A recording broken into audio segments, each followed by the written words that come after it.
네, 오늘 우리 이제 사무엘상 네 번째 시간 우리 함께 말씀을 보겠습니다. 자, 우리 네 번째 우리 주제는 이렇게 좀 잡아보았습니다. 같이 한번 네 번째 주제 읽어보겠습니다. 시작. 하나님 나라의 통치 원리, 외모가 아니라 중심. 네. 우리 지난주에 배웠던 말씀을 잠시 먼저 요약을 하고 복습하고 오늘 말씀으로 넘어가겠습니다. 자, 여러분 우리는 지난주에 참 가슴 아픈 좀 실망스러운 사울이라는 인물에 대해서 우리는 배웠습니다. 여러분 사울이 하나님께 버림받게 된 큰 세 가지 이유를 우리는 배웠습니다. 자, 여러분 사울은 하나님을 의지하는 왕이 아니라 무엇을 의지하는 왕이었습니까? 군사력을 의지하는 왕이었습니다.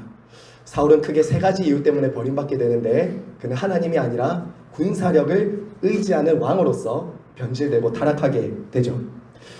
사울은 전쟁에서 승리에 집착할 뿐만 아니라 하나님이 금하신 군사력과 말을 의지하는 이 세상 나라의 왕의 모습을 보여주는 그런 사람이 됩니다.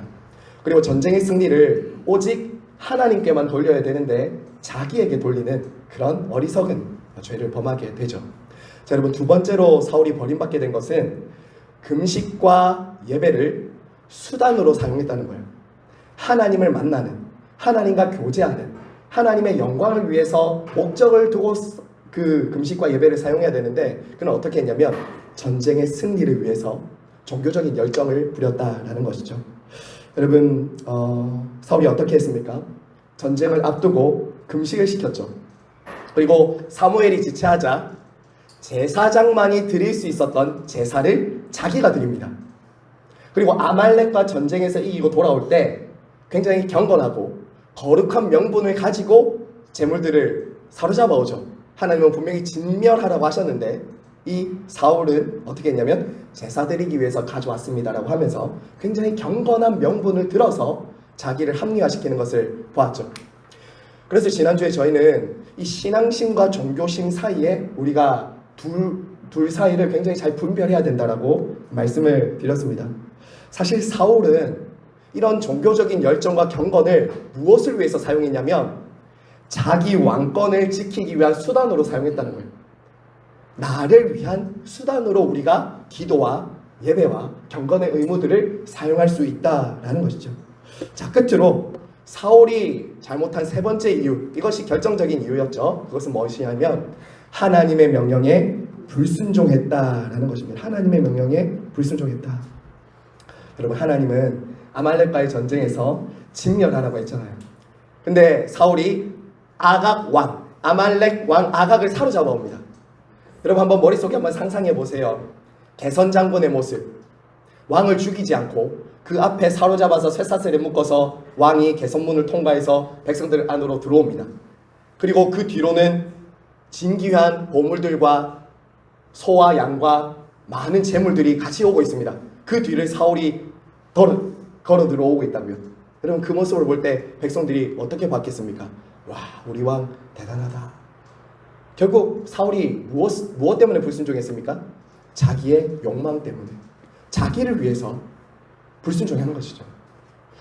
어쩌면 사울은 부분적으로는 성공했습니다. 일부분 하나님의 말씀은 지켰다고요. 하지만 지난주에 우리가 배웠던 말씀 있죠? 자, 우리 한번 받아서 해주십시오. 부분적인 순종은 불순종과 같습니다. 부분적인 순종은 불순종과 같은 거예요. 하나님 앞에서는 부분적인 순종은 불순종과 같아요. 하나님은 그 마음의 동기와 중심을 다 알고 계셨어요. 그가 뭐 때문에 그렇게 불순종하고 있는지, 네가 나를 섬기는지 아니면 너 자신을 섬기는지 하나님은 다 알고 있었다라는 것이죠. 여러분 그는 그저 사소하게 인간적으로 자기가 필요한 것을 취하기 위해서 그런 행동을 한 것 같지만 하나님이 보셨을 때 그의 불순종은 결정적으로 하나님의 왕권을 위협하는 불순종이었다라는 것이죠. 여러분 그래서 우리는 이런 식으로 타협해서는 안 된다고 제가 지난주에 많이 말씀드렸어요. 하나님 이 정도면 괜찮지 않습니까? 그래도 사람이 어떻게 완벽할 수 있습니까? 이 정도는 좀 제가 어기고 제가 좀 잘못해도 인간인데 어떻게 그럴 수 있습니까? 여러분 물론 그렇습니다. 우리 인간이고 100% 하나님의 말씀에 순종할 수 없다는 것은 맞지만 그것을 우리의 불순종의 합리화, 나의 욕망을 이루기 위한 도구로 하나님의 이름이나 하나님께 기도하는 것과 경건을 그렇게 사용해서는 안 되는 것이죠. 그렇죠? 물론 우리는 하나님처럼 완전할 수는 없습니다. 하지만 하나님이 우리에게 기대하는 것은 내가 온전하니 너희도 온전하라죠. 우리는 불순종을 좀 쉽게 생각하는 것 같아요. 여러분, 사울이 잘했습니다. 아말렉과의 전쟁에서 졌기 때문에 하나님이 버린 것이 아닙니다. 그도 일부분은 순종했다고요. 근데 어느 부분에서는 계속 불순종했어요. 하나씩 계속 타협했다고요. 여러분, 그것이 우리의 믿음을 뒤로 물러나게 하고 결국 하나님을 향한 믿음에서 변질될 수 있다는 것. 여러분, 그 작은 틈에 사탄이 틈탈 수 있다는 것 제가 지난주에 말씀을 드렸습니다. 자, 그럼 결론적으로 지난주에 어떤 것을 우리가 마무리로 했냐면 하나님이 세우시기 원하시는 왕은 어떤 왕인가? 이것이었습니다. 자, 우리 한번 같이 읽어보겠습니다. 시작. 하나님이 세우시기 원하는 왕은 백성들에게 하나님의 길을 보여주고 하나님의 뜻대로 백성들을 다스려서 백성들로 하여금 하나님만이 진정한 왕이심을 알게 하는 하나님의 아들로서의 왕이다. 네, 저희가 이 창세기 시작할 때부터 하나님 나라의 통치 원리, 하나님 나라 성경 읽기에 가장 중요한 것은 무엇이라고 했냐면 우리는 왕이 아니라 대리 통치자였다는 거예요. 대리 통치자예요. 아담과 하와가 하나님이 따먹지 말라고 한 선악나무 열매를 따먹은 이유는 자기들이 대리 통치자가 아니라 이제 내가 통치자가 되고 싶다는 거예요. 내가 왕이 되고 싶다는 거예요. 내가 하나님이 되고 싶다는 거예요. 근데 그 모습이 어디서도 나오냐면 아담과 하와에서만 나오는 것이 아니라 사울에게서도 정확히 나온다. 그리고 타락한 모든 사람들에게는 이런 내가 왕이신 하나님을 드러내고 보여주는 이 대리 통치자로서의 왕의 개념보다는 내가 왕, 내가 주인, 내 욕망을 위한 그런 왕의 모습으로 우리는 살아가고 있다라는 것이죠. 하지만 여러분, 저와 여러분은 철저하게 여러분이 가정에서, 일터에서, 교회에서 왕 같은 제사장의 직분을 행할 때 가장 중요한 것은 이것입니다. 나는 왕이신 하나님을 보여주고 드러내는 대리 통치자, 아들로서의 왕이다. 이것을 우리는 꼭 잊지 말아야 됩니다. 자, 여러분, 그럼 오늘 우리가 지금 네 번째 시간으로 오늘은 이제 다윗을 볼 텐데요. 다윗은 이 하나님이 세우시고자 했던 왕의 모습에 굉장히 부합했던 사람의 모습을 우리는 보게 됩니다. 사울과 완전히 대조되는 한 사람을 보게 됩니다. 자, 여러분, 그럼 오늘 말씀으로 우리 한번 넘어가 보죠. 자, 여러분, 사무엘상 오늘 말씀 한번 같이 볼까요? 사무엘상 성경 한번 열어보시고요. 자, 사무엘상 16장입니다. 사무엘상 16장 구약성경 433페이지입니다. 구약성경 433페이지. 자, 1절부터 7절인데요. 오늘 우리가 방금 읽었던 이 말씀은 하나님께서 이제 사울을 버리시고 다윗을 선택하시는 그런 말씀입니다. 자, 그런데 여러분, 우리가 이 하나님께서 다윗을 기름 붓는 이 장면을 보면 하나님께서 사울을 세우실 때와는 전혀 다른 기준으로 다윗을 세우는 것을 우리는 보게 됩니다. 사울처럼 외모나 자격이나 조건을 보지 않으시고 하나님은 무엇을 보신다라고 말하냐면 오늘 말씀에서 중심을 보신다라고 하세요. 외모나 자격이나 조건이 아니라 그 사람의 중심을 보신다라고 말하죠. 다윗이 가졌던 중심 때문에 하나님은 그를 택하셨다라는 것입니다. 저기 이후에 보시면 하나님을 신뢰하며 순종하고 하나님 나라를 사랑하는 그의 중심 때문이다라는 거예요. 여러분, 하나님께서 사무엘을 이제 이새의 집으로 보냅니다. 이새의 집은 어디였냐면 베들레헴이었어요.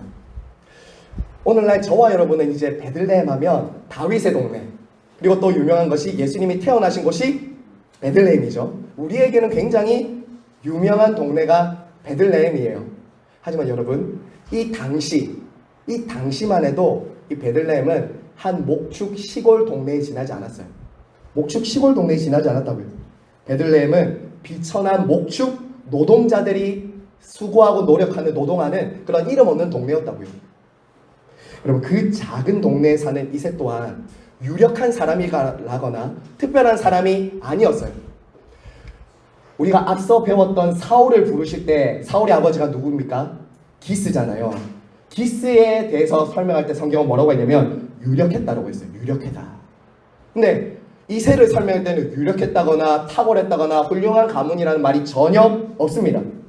그저 작고 평범한 동네에 사는 평범한 가정, 사는 사람 중에 하나님이 지금 왕을 택하시려고 한다라는 것이죠.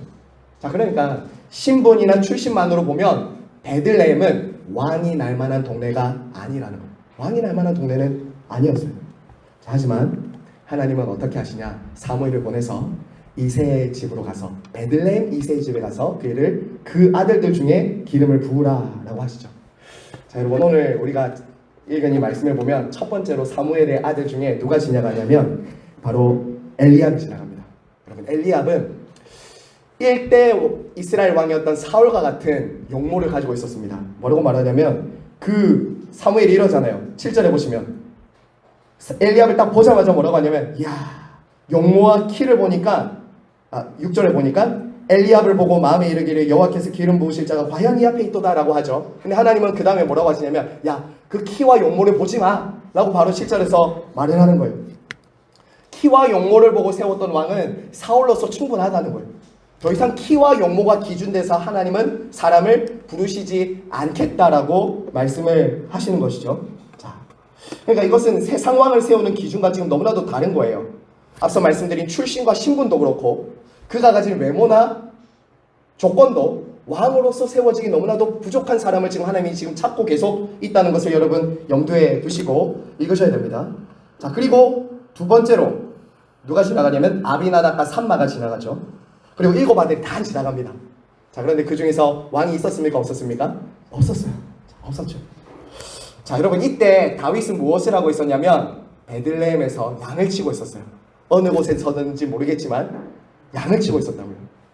여러분, 지금 다윗의 그 집에, 이새의 집에 누가 왔냐면 당시 사무엘은 왕과 같은 사람이었습니다. 왕이고 제사장이고 거의 뭐 이스라엘의 영적인 지도자였다고요.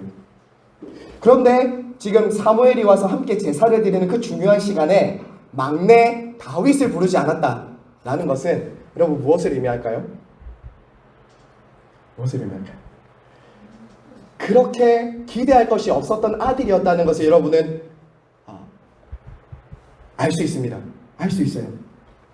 형제들에게나 부모님들에게나 그렇게 주목받지 못한 사람이었다고.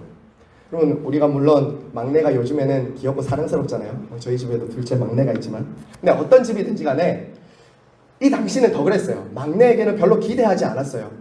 막내는 우리가 창세기 예전에 봤을 때도 요셉은 뭐 특별하게 사랑받는 막내였지만 그 당시는 그렇지 않았어요. 어떤 집이든 막내가 버릇없거나 뭘 잘 모르는 아이라고 생각하기 마련인 것이죠. 그러니까 다윗도 그저 지금 사무엘이라는 선지자가 왔는데 제사를 드리는 그 아주 중요한 시간에 아버지나 어머니나 형제들이 그를 부르지 않고 그는 여전히 양을 치고 있었다는 것은 기대할 것이 없었다고요.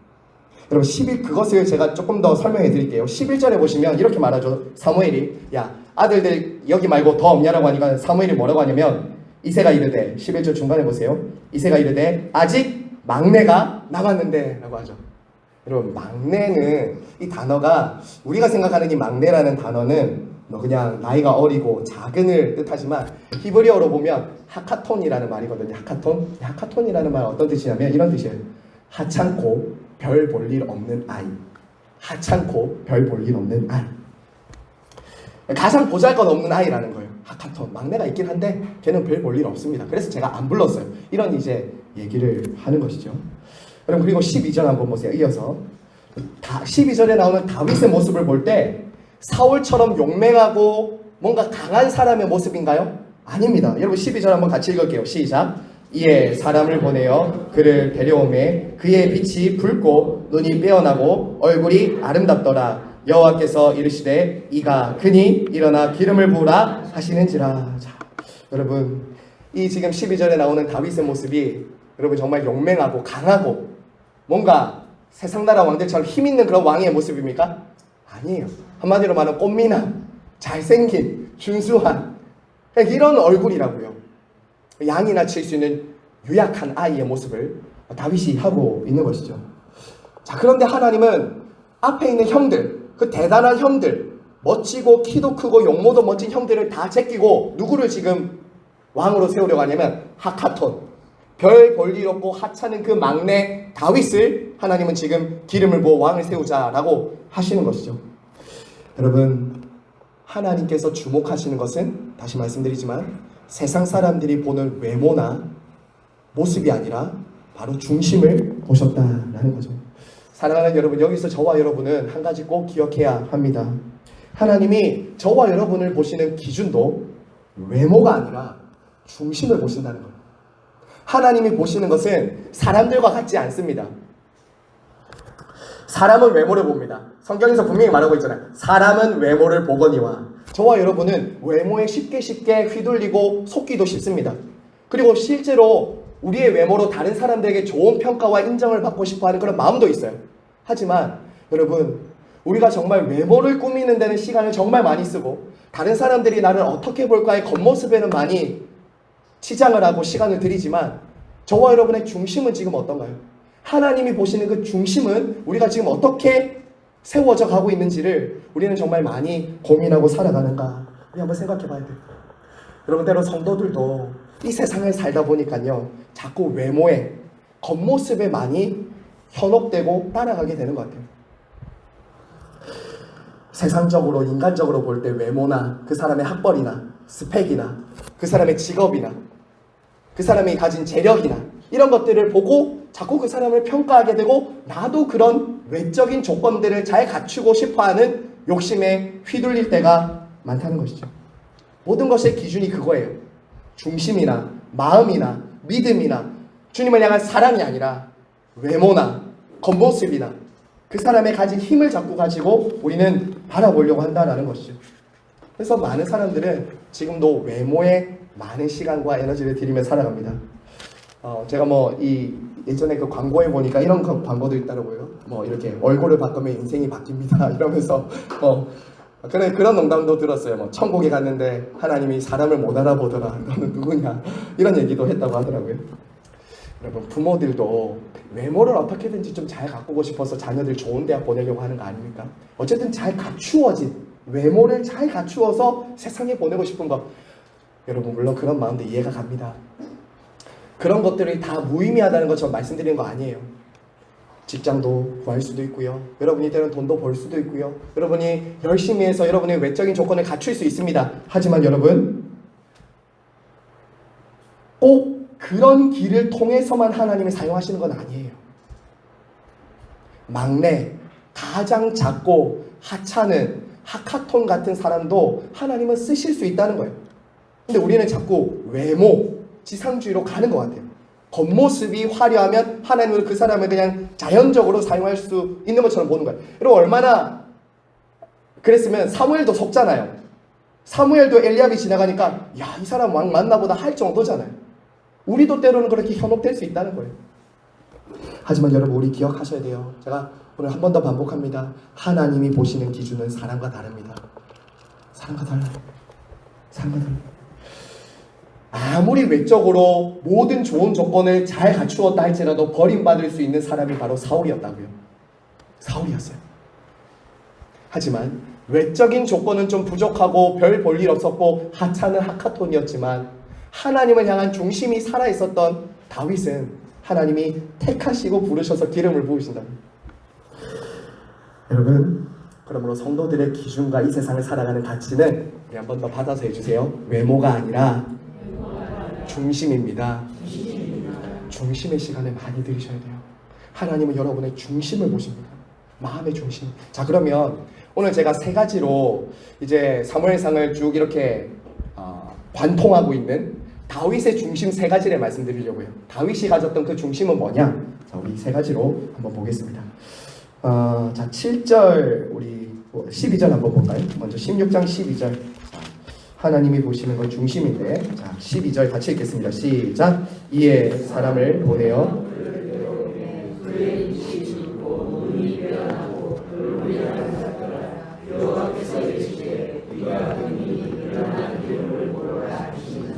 아멘. 자, 제가 1절 한 번 더 읽겠습니다. 1절로 다시 돌아오셨어요. 여호와께서 사무엘에게 이르시되 내가 이미 사울을 버려 이스라엘의 왕이 되지 못하게 할 거늘 내가 그를 위하여 언제까지 슬퍼하겠느냐. 너는 뿔에 기름을 채워가지고 가라. 내가 너를 베들레헴 사람 이새에게로 보내리니 이는 내가 그의 아들 중에서 한 왕을 보았느니라. 자, 여러분, 한글 성경에는 하나 번역 안 된 단어가 여기 딱 하나 있습니다. 그게 뭐냐면 이 사이에 한 왕을 그 앞에 어떤 단어가 있냐면 나를 위한이 있어요. 나를 위한. 이게 굉장히 중요한 단어입니다. 사실은. 자, 3절에서도 보시면 이게 있죠. 하나님의 왕을 세우는데 어떻게 한다고 어떤 왕을 세우냐면 나를 위하여 기름을 부을지니라. 그러니까 여러분, 하나님이 택하시고 부르시는 중심을 가진 사람은 어떤 사람이냐면 하나님을 위한 사람이라고요. 하나님을 위한 사람. 정반대의 사람이 우리가 지난주에 봤던 사울이었다고요. 나를 위한, 자기를 위해 사는 사람과 하나님을 위한, 하나님을 위해 사는 사람이 완전히 다르다라는 것이죠. 그러니까 하나님께서는 지금 어떤 왕을 세우려고 하는 것입니까? 하나님을 위한, 왕이신 하나님을 드러내고, 아까 우리가 보았던 그 왕, 대리 통치자로서의 왕, 하나님이 진정 이스라엘의 왕이심을 드러내 보여주는 그 나를 위한 왕을 하나님은 세우시기를 원하셨다는 것이죠. 근데 그 사람이 누구였다고요? 다윗이었다고요. 쟤를 만나면 내 마음에 합해. 왜냐하면 다윗은 적어도 자기 나라가 아니라 자기가 왕이 되려고 하는 아이가 아니라 하나님이 왕임을, 내가 왕이라는 것을 너무나도 잘 드러내 보여줄 아이야 라는 그 중심을 하나님은 보셨다는 것이죠. 보셨다는 거예요.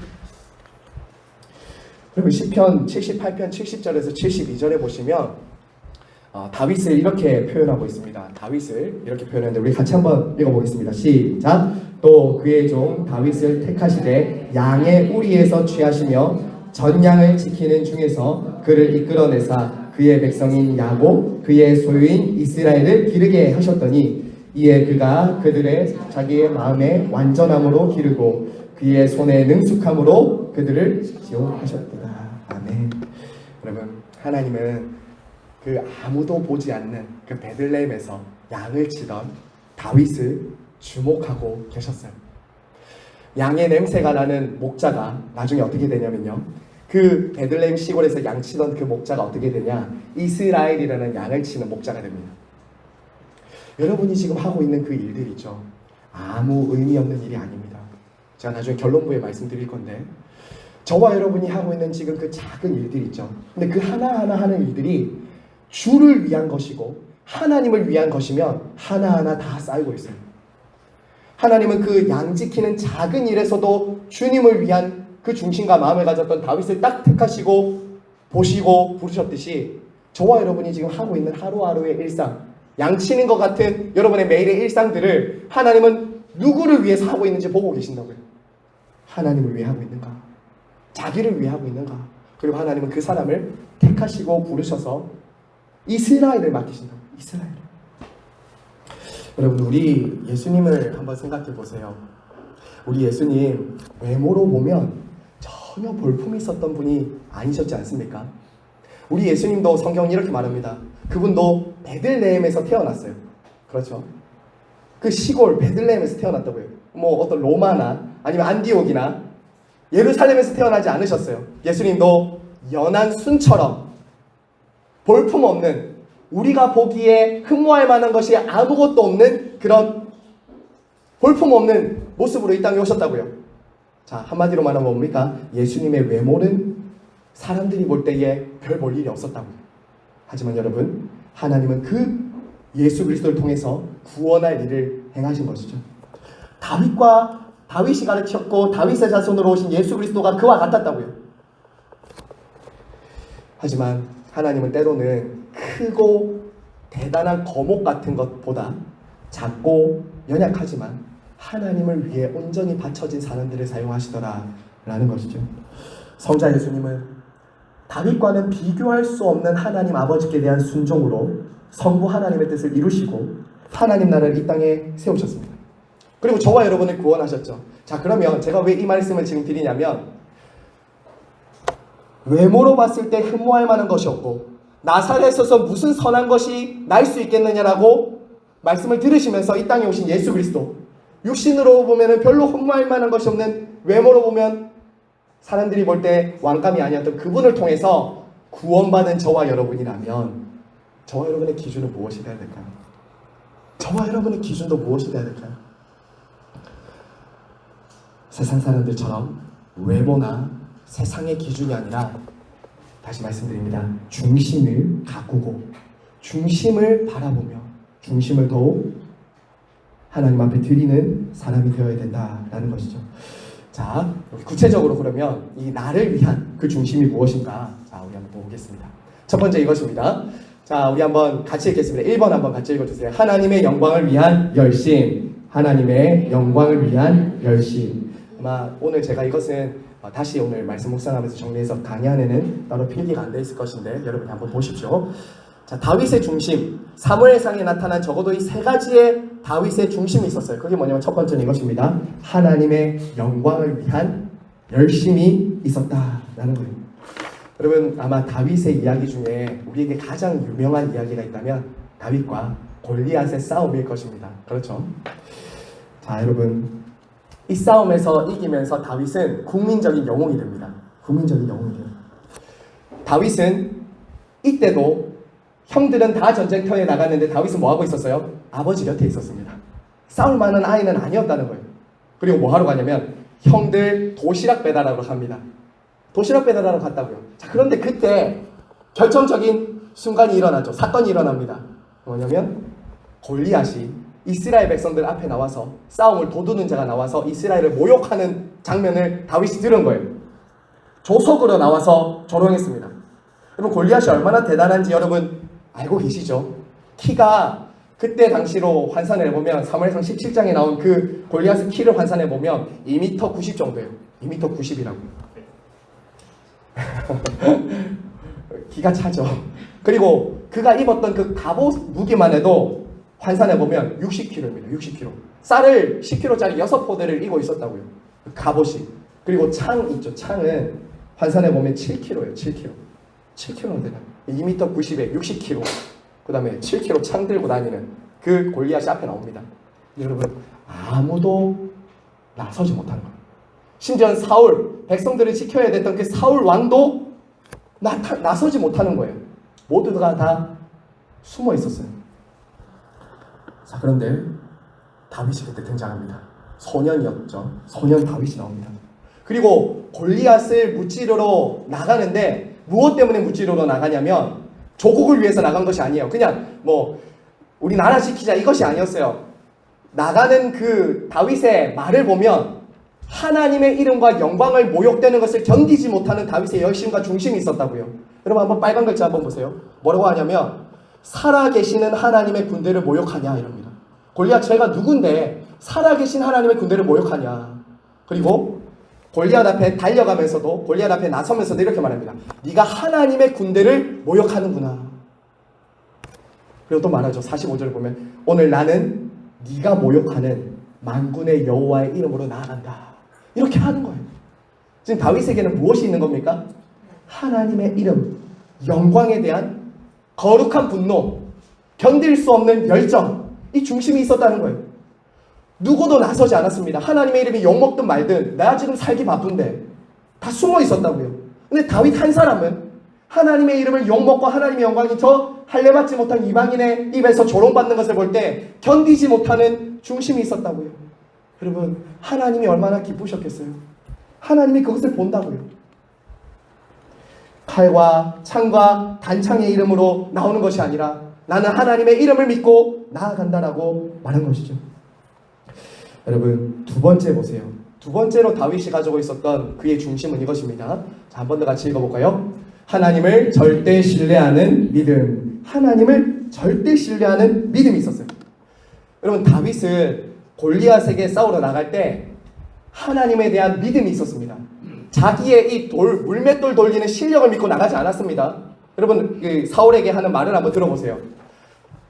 여호와께서 나를 사자나 사자의 발톱과 곰의 발톱에서 건져내셨은즉 나를 이 블레셋 사람의 손에서 건져내시리라 라고 말하잖아요. 이게 지금 신앙 고백이에요. 하나님께서 나를 내가 베들레헴에서 양칠 때 사자나 곰에서도 구원해 주셨어요. 그렇기 때문에 저 블레셋 사람의 손에서도 구원해 주실 겁니다라는 절대 신뢰가 있었다는 거예요. 자기 물맷돌 잘 던지니까, 물론 그것도 물맷돌도 잘 준비됐겠죠. 하지만 그것이 결정적으로 다윗이 의지했던 것이 아니에요. 다윗은 누구를 의지했냐? 바로 살아계신 하나님을 의지하고 나갔다고. 얼마나 담대해요. 얼마나 용기 있습니까? 누구도 나서지 않는데 이 소년이 그런 믿음과 중심을 가지고 있었던 것이죠. 그리고 다윗이 무엇이라고 말합니까? 골리앗 앞에 딱 나서서 물맷돌을 던지면서 뭐라고 합니까? 또 여호와의 구원하심이 칼과 창에 있지 아니함을 이 무리가 누구예요? 이스라엘 백성들이 알게 하리라. 그 다음 같이 한번 읽어보겠습니다. 전쟁은 시작. 전쟁은 여호와께 속한 것인즉 그가 너희를 우리 손에 넘기시리라. 여러분, 이게 신앙 고백이죠. 여러분, 마음이 시원하지 않으십니까? 이런 고백 들으면 얼마나 마음이 기쁘고 시원합니까? 제가 이런 표현하는 것이 적당하지 않을 수 있겠지만, 여러분, 만약에 여러분이 하나님이라면 이런 다윗을 볼 때 여러분 마음이 얼마나 기뻤겠어요? 얼마나 기뻤겠어요? 누구도 싸우지 않고, 누구도 하나님의 영광을 위해서 분노하지 않고, 누구도 믿음으로 저 골리앗 앞에 나아가지 않는 그때에 소년 다윗이 하나님의 영광과 하나님을 절대 신뢰하는 믿음으로 나아가고 있다. 얼마나 기뻤겠어요? 얼마나 하나님의 마음이 시원했겠어요? 여러분, 신앙생활도 참 이렇게 해야 되지 않겠습니까?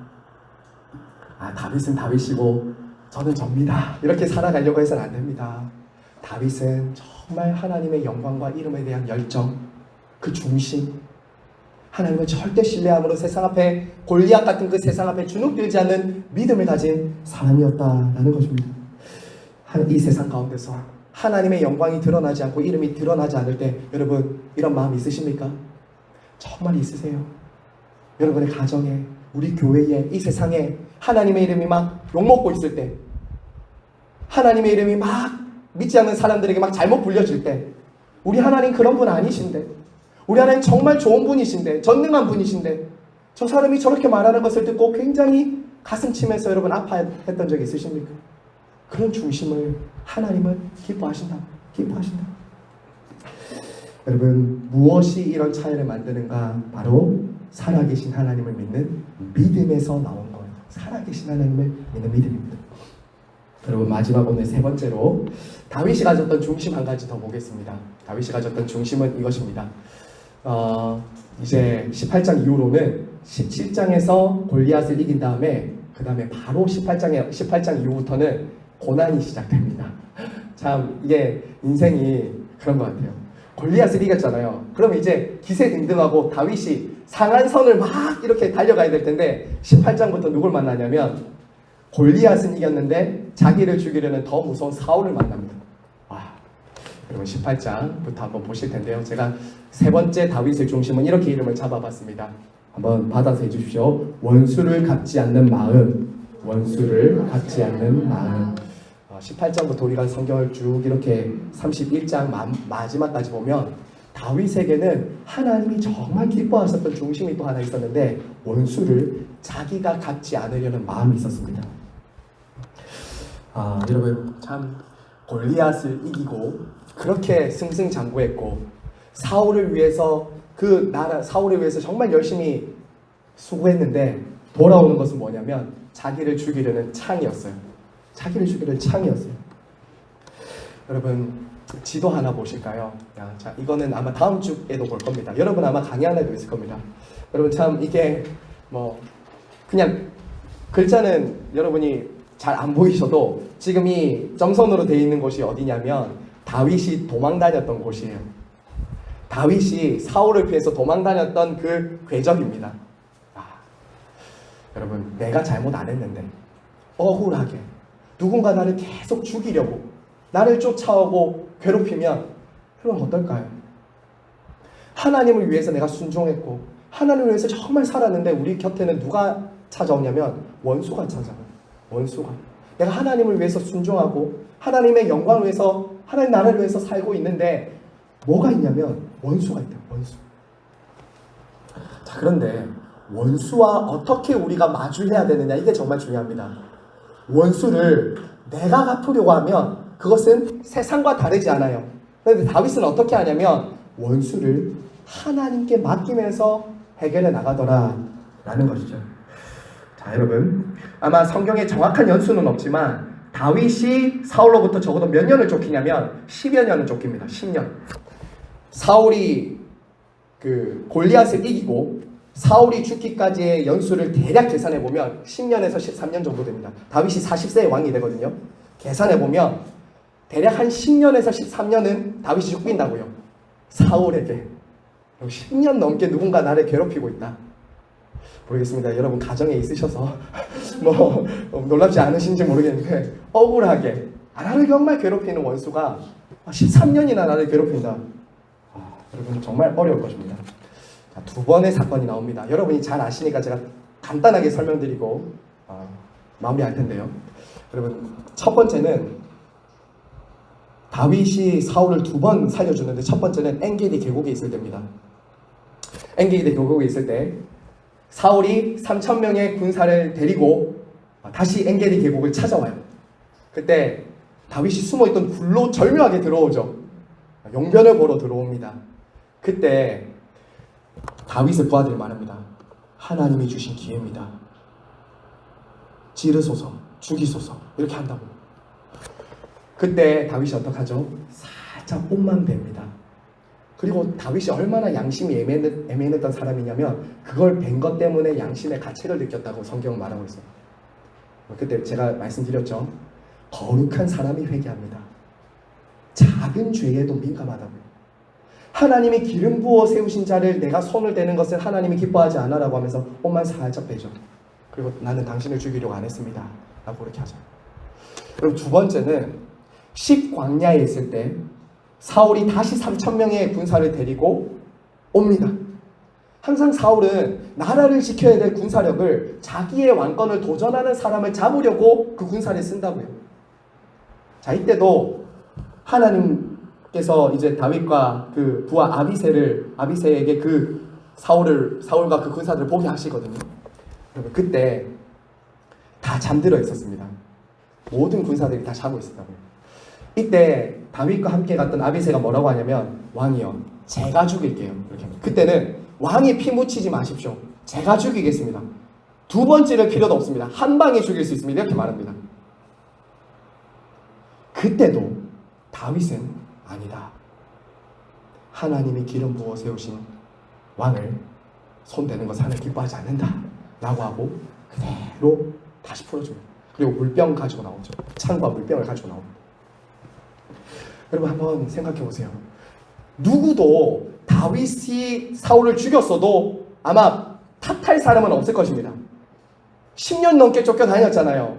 이 정도 괴롭혔으면 야 죽여도 사실 정당방어라고 할 수 있지 않겠습니까? 정당방위예요. 내가 이렇게 당했는데 내가 죽일 수 있을 때 죽이면 세상적으로 보면 정당방어예요. 하지만 여러분 다윗은 철저하게 일이라 만큼 하나님이 세우신 왕에 대한 주권을 인정했어요. 첫 번째 그겁니다. 다윗이 어떻게 사울을 죽이지 않고 풀어줬냐? 하나님이 기름 부어 세우신 왕을 죽이는 것을 하나님 기뻐하지 않는다는 것을 다윗이 알았던 거죠. 그 말씀을 딱 붙들었습니다. 두 번째 다윗이 가졌던 믿음은 뭐냐? 원수 갚는 것은 나에게 있지 않고 하나님께 있다는 것을 믿었어요. 이 두 가지를 여러분이 믿으셔야지 여러분 주변에 있는 원수를 다르게 볼 수 있습니다. 여러분을 괴롭히는 원수를 다르게 볼 수 있어요. 그리고 우리는 다윗보다 더 나은 시대에 살고 있어요. 사실은 원수를 용서하시고 원수를 위해 십자가에 죽으신 예수 그리스도의 사랑을 저와 여러분이 받았잖아요. 허물과 죄로 죽었던 하나님을 대적하고 예수님을 십자가에 못 박은 사랑과 별로 다르지 않은 저와 여러분을 위해서 우리가 죄인 되었을 때에 로마서 5장에 말하듯이 우리가 죄인 되었을 때에 우리가 원수 되었을 때에 그리스도께서 우리를 위해 죽으심으로 하나님께서 우리에 대한 자기 사랑을 확증하셨느니라. 그 사랑을 받았기 때문에 우리는 세 번째로 또 뭘 할 수 있어요? 용서할 수 있는 거죠. 여러분 주변에 원수가 있으십니까? 이 세 가지 안전장치를 다 꺼내셔야 돼요. 하나님의 주권과 하나님의 섭리를 여러분이 믿으셔야 됩니다. 저 사람 곁에 두시면서 나를 다루시는, 나를 빚어가시는 세왕 이야기 그때 말씀드렸잖아요. 사울을 통해서 하나님은 다윗을 단련시키고 계셨다고요. 그 믿음이 있으셔야 돼요.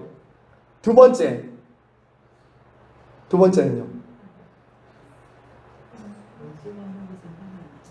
그렇죠. 원수 갚는 것은 하나님께 있다. 이걸 믿으셔야 돼요. 여러분 주변에 원수들이 나타날 때마다. 마지막 세 번째, 내가 많이 용서받고 많이 사랑받았지. 이걸 여러분이 세 가지 안전장치를 생각하면 여러분 용서 못할 원수 어디 있습니까? 용서하지 못할 원수 어디 있어요? 참 우리가 세상을 살다 보면 원수 같은 사람 만날 때 있습니다. 원수라고 안 부르죠. 어떻게 부르죠? 왼수라고 부르죠. 왼수라고 부릅니다. 왼수. 근데 매일 만나는 학교에서, 우리 청년 학교에서, 일터에서, 가정에서 원수는 멀리 안 있어요, 여러분. 원수는 굉장히 가까이 있습니다. 매일 우리는 만난다고요. 내가 잘못한 게 없는데 나를 미워해요. 나를 억울하게 해요. 부당하게 대한다고요. 금전적으로, 육체적으로 피해를 줍니다. 여러분에게 원수가 있어요. 그럴 때 여러분, 세상 사람들처럼 같이 싸우면 안 됩니다. 같이 배받아 주면 안 됩니다. 그런 싸움은 끝없는 싸움밖에 안 돼요. 끝없는 싸움밖에 안 돼요. 가장 쉬운 방법이에요. 같이 싸우는 거. 누구나 할 수 있는 방법이에요. 근데 성도는 이 세 가지를 다 기억하면서 믿음으로 사랑으로 원수를 받아내는 사람들이다. 이게 그래서 저와 여러분의 본성으로 안 되는 거예요. 내가 하고 싶다고 할 수 있는 게 아니에요. 뭐가 필요하죠? 은혜가 필요한 거예요. 은혜가 필요한 거예요. 하나님 도와주세요. 하나님 제가 할 수 없습니다. 저를 좀 도와주세요. 은혜를 주세요. 용서할 수 있게 해주시고 사랑할 수 있게 해주시고 저가 저의 잘못을 깨닫게 해주시고 이런 기도를 계속 해야 된다고요. 우리 예수님도 십자가에서 이런 기도하셨잖아요. 아버지, 저들의 죄를 용서하여 주시옵소서. 원수들이 둘러싸고 있는데 예수님이 그때 뭐 하셨어요? 기도하셨다고. 아버지요, 저들의 죄를 저들에게 돌리지 마옵소서. 이 기도가 원수들을 둘러싸고 있는 저와 여러분이 해야 될 기도라는 것 기억하시기를 바랍니다. 성도 여러분, 말씀을 맺겠습니다. 우리가 다음 주 이제 사무엘 하루 들어갈 텐데요. 여기서 제가 마지막 좀 결론부를 이렇게 좀 정리를 했습니다. 우리가 기억해야 될 것은, 제가 다윗의 이런 인생을 쭉 한번 사무엘상을 읽어보니까 이 다윗의 중심과 마음이 어떻게 만들어지게 되었을까? 물론 그 마음과 중심을 하나님이 주셨겠죠. 그 마음과 중심을. 그런데 여러분 꼭 기억하세요. 하루아침에 그런 다윗의 중심과 마음이 빚어진 건 아니라는 거예요. 하루아침에 어디서 하늘에서 뚝 떨어진 중심이 아니라, 말씀드렸잖아요. 하나님 앞에서 그 마음이 합한 사람으로서 하나님의 왕되심을 선포하고 원수 갖는 것을 하나님께 맡기고 하나님을 절대 신뢰하고 하나님의 영광을 위한 열정은 끊임없이 그의 한순간에 만들어진 것이 아니었다고요. 여러분, 누구도 알아주지 않는 허드렛 일을 하고 있을 때 다윗은 하나님을 의지하고 하나님을 바라보며 했습니다. 자신에게 누구도 기회를 주지 않고 가족들도 나를 다 따돌리고 아빠 엄마도 나를 인정해 주지 않을 때 다윗은 하나님을 의지했습니다. 하나님께 향한 중심이 살아있었답니다. 저와 여러분처럼 매일 반복되는 일상을 살고 있었어요. 다윗도 사무엘이 자기 집에 찾아오기 전까지 다윗은 양 치고 있었어요. 곰 잡고 사자 잡고 있었어요. 근데 그 일이 왕이 될 거라는 생각을 하지 않고 그는 하고 있었다고요. 누구 때문에? 무엇 때문에요? 하나님을 위해서. 하나님을 위해서.